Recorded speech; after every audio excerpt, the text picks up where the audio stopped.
اور آدھے ملک میں اندھیروں کا راج رہتا۔ اس صورتحال کی سنگینی کا اندازہ اس وقت کی اخبارات کی خبروں سے لگایا جا سکتا ہے۔ لوڈ شیڈنگ کے اس سنگین مسئلے سے نبرد آدما ہونے کے لیے میاں محمد نواز شریف نے وزارت عظمیٰ کا عہدہ سنبھالنے کے اگلے ہی ماہ نیشنل پاور پالیسی 2013 کی صورت میں ملک میں بجلی کے بحران ختم کرنے کا جامع منصوبہ جاری کیا۔ چند ماہرین نے اس منصوبے کو خواہشوں کا مجموعہ قرار دے دیا، کیونکہ اس بڑے بحران میں ملک میں اتنے بڑے پروجیکٹ لگانا ناممکن دکھائی دے رہا تھا۔ جو وقت گزرتا گیا لوگوں کی رائے بدلتی گئی۔ وزیر اعظم نے پہلے بجلی کی پیداوار کو مکمل کیپیسٹی تک بڑھایا اور ایک کے بعد ایک پاور پروجیکٹ کا افتتاح کیا۔ ہر مہینے بجلی کی پیداوار میں اضافہ ہوتا گیا۔ 11 مئی کو نواز شریف وزیر اعظم بنے۔ 2 ماہ کے اندر آزاد کشمیر میں پہلے پروجیکٹ ہائیڈرو پاور پلانٹ کی بنیاد رکھی۔ پھر گومل نظام ڈیم کا افتتاح کیا گیا۔ پاکستان میں پاور پلانٹ لگا کر اور بجلی کی فراہمی کو یقینی بنا کر بجلی کے بحران کو ختم کرنے کی کوششیں کی گئی، اور اس کے ساتھ پاک فوج کے ساتھ مل کے دہشت گردی کا بھی خاتمہ ضروری تھا، جس کے بعد ملک میں تجارتی سرگرمیاں بحال ہوئیں۔ پھر دنیا نے دیکھا کہ جن انٹرنیشنل اداروں نے پاکستان کو دنیا کا خطرناک ملک قرار دیا تھا، وہی ادارے پاکستان کو تیزی سے ترقی کرنے والی ملک قرار دے رہے تھے۔ لیکن پھر کیا ہوا؟ 2014 کا سال شروع ہوا، جس میں میاں نواز شریف کی حکومت کو بڑے سیاسی بحران کا سامنا کرنا پڑا۔ اس سال عمران خان اور علامہ طاہر القادری نے اسلام آباد میں حکومت کے خلاف دھرنے دے کر ملک کو جام کر دیا۔ آپ کو یاد ہوگا ناظرین کہ یہ وہی دن تھے جب چین کے صدر نے پاکستان کا اہم دورہ کر کے پاک چین عظیم منصوبہ سی پیک کا افتتاح کرنا تھا، جس کے بعد دنیا سے پاکستان میں سرمایہ کاری آنا شروع ہونی تھی۔ لیکن عمران خان کے دھرنوں کی وجہ سے چینی صدر نے اپنا دورہ منسوخ کیا، جس سے پاکستان کو ناقابل تلافی معاشی و اقتصادی نقصان اٹھانا پڑا۔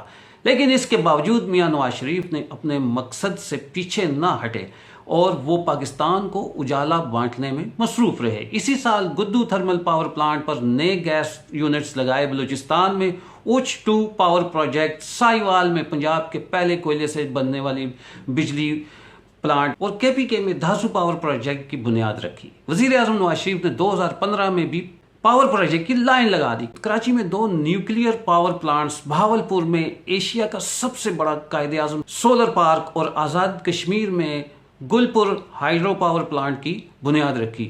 ناظرین، وہ کہتے ہیں نا، جہاں خیر ہو وہاں شر ضرور ہوتا ہے، جہاں ترقی ہو وہاں ترقی کی راہ میں رکاوٹیں ڈالنے والی شیطانی طاقتیں بھی ہوتی ہیں، جو اپنے منفی منصوبوں کو کامیاب کرنے کی پوری کوشش کرتے ہیں۔ جہاں باصلاحیت افراد ہو وہاں نکموں کی بھی کمی نہیں ہوتی۔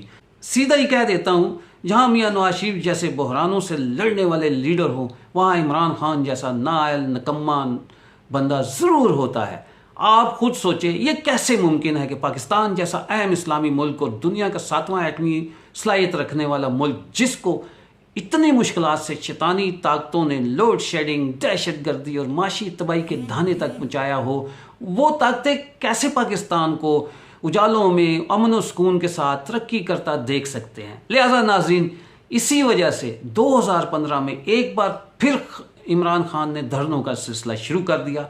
باہر تو وہ میاں محمد نواز شریف کے خلاف تھے، لیکن در پردہ وہ پاکستان کو تیزی سے ترقی کرتے ہوئے روکنے کے در پہ تھے۔ اسی پاکستان دشمنی میں وہ اتنے دور جا چکے تھے کہ دھرنوں میں وہ کھل کر پاکستان کے خلاف غداری میں ملوث پائے گئے۔ لیکن اس وقت عمران خان میڈیا کی اور طاقتور اداروں کی ڈارلنگ تھے۔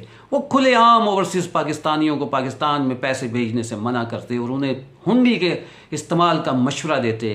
کنٹینر پر کھڑے ہو کر عوام کو سول نافرمانی کی ترغیب دیتے رہے اور بجلی کا بل خود جلا کر لوگوں کو بھی کہتے کہ آپ بجلی کے بل جمع نہ کرائیں۔ یوں عمران خان نے جتنا ہو سکا پاکستان کو نقصان پہنچایا۔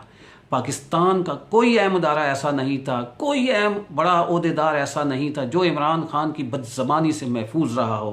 ہر ایک کی عزت عمران خان اور ان کے ہواری اچھالنے میں فخر محسوس کرتے تھے۔ عمران خان کی انتشاری سیاست نے پاکستان کی سیاسی استحکام پر بدزبانی کا ایٹم بم گرا کر پاکستان کے معاشی حالات کو پھر تباہی کی طرف دھکیلا اور دوسری بار دھرنا دے کر دھرنے میں امپائر کی انگلی کے ذریعے میاں محمد نواز شریف کی حکومت گرانے کی سازش رچائی۔ میاں محمد نواز شریف انتشاری سیاست کے باوجود قوم کو سمجھاتے رہے۔ میاں نواز شریف کہتے رہے پاکستان کی ترقی کی راہ میں رکاوٹ نہ بنو۔ اس کے بعد بھی وزیر اعظم لوڈ شیڈنگ ختم کرنے میں لگے رہے اور پاکستان میں درجنوں پاور پروجیکٹ کے ساتھ ساتھ ملک کے باہر سے بھی بجلی لانے کا بندوبست کرتے رہے۔ تاجکستان جا کر کاسا 1000 ٹرانسمیشن لائن منصوبے کا آغاز کیا، پھر فیصل آباد میں کول پاور پروجیکٹ اور میاں والی میں چشمہ نیوکلیئر پاور پلانٹ، شیخوپورہ میں بھکی پاور پلانٹ اور جھنگ میں حویلی بہادر شاہ پاور پلانٹ کا افتتاح کیا۔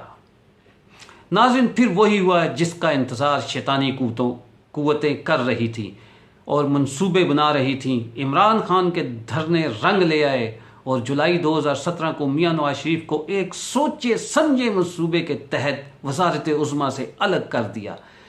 دھرنوں اور میڈیا پر کھربوں ڈالر کی سرمایہ کاری سے میاں محمد نواز شریف پر کرپشن کے بھونڈے الزامات لگائے گئے۔ دن رات میڈیا پر کرپشن، چور، ڈاکو کا اتنا شور مچایا گیا، جھوٹ اتنا تسلسل سے بولا گیا کہ عوام اسے سچ سمجھ بیٹھے۔ اس کے جھوٹ ہونے کا ایک ثبوت یہ ہے، اگر میاں نواز شریف کرپٹ ہوتے، پاناما میں عوام کا لوٹا ہوا پیسہ لگایا ہوتا تو شیطانوں کو پاناما کی جگہ اقامہ کا کیس نہ بنانا پڑتا، جس میں یہ کہہ کر کہ نواز شریف نے اپنے بیٹے سے تنخواہ نہیں لی، جس کے نتیجے میں ان پر لائف ٹائم سیاست پر پابندی لگا دی گئی۔ یوں 3 بار کے وزیر اعظم کی سیاست ختم کرنے کی کوشش کی گئی۔ ناظرین، آپ میاں محمد نواز شریف کے صبر کی انتہا دیکھیں کہ انہوں نے اس کھلے عام ناانصافی اور ظلم کے باوجود شاہد خاقان عباسی کو وزیر اعظم بنایا۔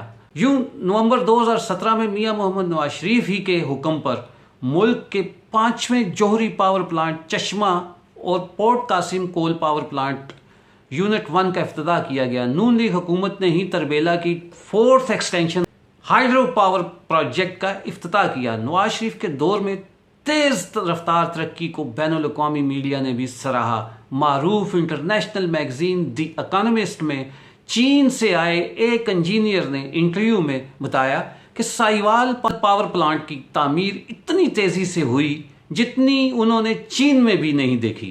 نون لیگ حکومت کی مدت پوری ہونے تک پاکستان بدل گیا، اندھیروں میں ڈوبا ملک روشنیوں میں جگمگا اٹھا، تاریخ کا حصہ بن گئی۔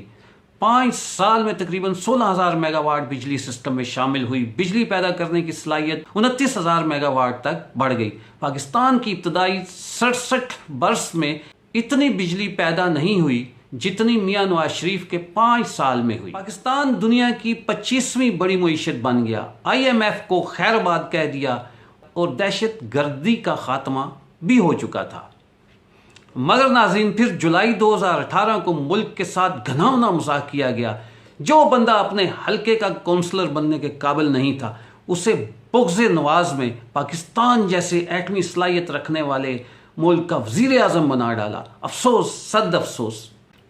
یوں عمران خان کو پاکستان پر مسلط کر دیا گیا۔ بطور وزیر اعظم عمران خان کی کارکردگی صرف اتنی تھی، یا یوں کہہ لیں کہ انہوں نے پاکستان چلانے کے بجائے اپنی وزارت عظمیٰ کی تمام تر صلاحیت پاکستان کی تمام سیاسی پارٹیوں، خاص کر میاں محمد نواز شریف، ان کے پورے خاندان، ان کی پارٹی کے تمام سرکردہ رہنماؤں سمیت جیل میں ڈالنے میں صرف کر دی۔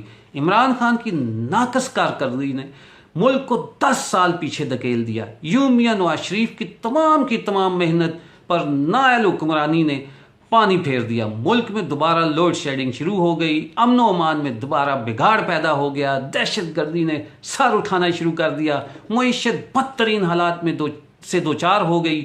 پاکستان معاشی لحاظ سے 47ویں نمبر پر آ گیا۔ مہنگائی اتنی بڑھ گئی کہ رکنے کا نام نہیں لے رہی۔ حکیم سعید نے دہائیوں پہلے ایسے ہی نہیں عمران خان کا نام لے کر یہودیوں کی چالوں کو بے نقاب کر دیا تھا اور بتایا تھا کہ یہ بندہ ملک میں سیاسی عدم استحکام اتنا زیادہ پیدا کرے گا کہ ملک کی معیشت مردہ ہو جائے گی، بے روزگاری، مہنگائی بڑھ جائے گی، اور پھر ایک بحث شروع ہو جائے گی کہ پاکستان کی عوام کو نیوکلیئر ہتھیار چاہیے یا 2 وقت کی روٹی۔ خدا نخواستہ خانہ جنگی کی طرف حالات لے جائیں گے۔ جس کے بعد عالمی طاقتیں پاکستان کو دنیا کے لیے ایٹمی رسک ڈکلیئر کر کے پاکستان کی سب سے بڑی دفاعی اثاثے ایٹم بم کو اپنی تحویل میں لے لیں گے۔ ناظرین، یہ تو تھی شیطانی چالیں، شیطانی سوچ اور پاکستان دشمن اسلام دشمن قوتوں کی امیدیں، منصوبے۔ لیکن ناظرین، ایک قوت اللہ کی بھی ہے جو تمام برائیوں کو دیکھ رہی ہے، اس کے قبضے میں ساری کائنات ہے۔ آج ایک بار پھر پاکستان میں وہی حالات پیدا کر دیے گئے ہیں، مہنگائی، لا قانونیت، دہشت گردی، لوڈ شیڈنگ، معیشت کی ابتر صورتحال، اور پھر ایسے حالات میں ایک بار پھر پاکستان میں الیکشن ہونے جا رہے ہیں۔ ایک بار پھر پاکستان کی امیدیں میاں محمد نواز شریف سے جڑ چکی ہیں، کیونکہ یہ نواز شریف ہی تھے جنہوں نے قوم کو اور ملک کو پہلے بھی ان سنگین بحرانوں سے نکالا۔ آج پھر پاکستان میں مختلف سیاسی تجربات کر کے ایک کھلاڑی کو سیاسی لیڈر بنانے کے تجربے نے پاکستان کو مشکلات میں پھنسا دیا ہے۔ اب پھر میاں محمد نواز شریف ہی کا نام ہر ایک کی زبان پر ہے۔ ہر پاکستانی یہی سوچ رہا ہے کہ پاکستان کو ایک بار پھر IMF کے چنگل سے نکالے گا تو نواز شریف، لوڈ شیڈنگ دور کر کے ایک بار پھر ملک میں اجالے لائے گا تو نواز شریف، دہشت گردی ختم کر کے ملک میں امن و امان کی بہاریں دوبارہ لا سکتا ہے تو وہ نواز شریف ہے، پاکستان کی معیشت کے پہیے کو دوبارہ درست سمت پر چلائے گا تو نواز شریف، پاکستان میں سیاسی استحکام کوئی لا سکتا ہے تو وہ ہے نواز شریف، ساری دنیا میں پاکستان کا نام روشن کوئی کر سکتا ہے تو وہ ہے نواز شریف۔ سعودی عرب، چین، انگلینڈ، UAE اور حتیٰ کہ روس بھی پاکستان میں جس سیاسی لیڈر کو عزت کی نگاہ سے دیکھتا ہے تو اس کا نام ہے میاں محمد نواز شریف۔ دوستو، بھائیوں، ساتھیوں، جو پاکستان کو ترقی کی شاہراہ پر تیزی سے چلتا دیکھنا چاہتا ہے، جو اپنے بچوں کے بہتر مستقبل کے خواب دیکھ رہا ہے، جو پاکستان کو ساری دنیا میں عزت دلانا چاہتا ہے، تو وہ ایک بار پھر پاکستان میں تمام اختلافات بھلا کر اتفاق و اتحاد کے ساتھ ہاتھوں میں ہاتھ ڈال کر آنے والے انتخابات میں ایک بار پھر میاں محمد نواز شریف کو ملک چلانے کا موقع دیں۔ آخر میں دعا ہے کہ اللہ پاک پاکستانی قوم کو بہتر انتخاب کا شعور عطا کرے اور کسی بہتر سیاسی لیڈر کے بغض میں کسی اناڑی کھلاڑی کو لیڈر بنانے کی غلطی اور محبت سے دور رکھے، اور محبت صرف اور صرف پاکستان سے کرنے کی توفیق عطا فرمائے، آمین۔ آخر میں چودھری عامر شہزاد کو اے نیوز سے اجازت دیجیے۔ اپنا اور اپنے پیاروں کا خیال رکھیں۔ اللہ حافظ۔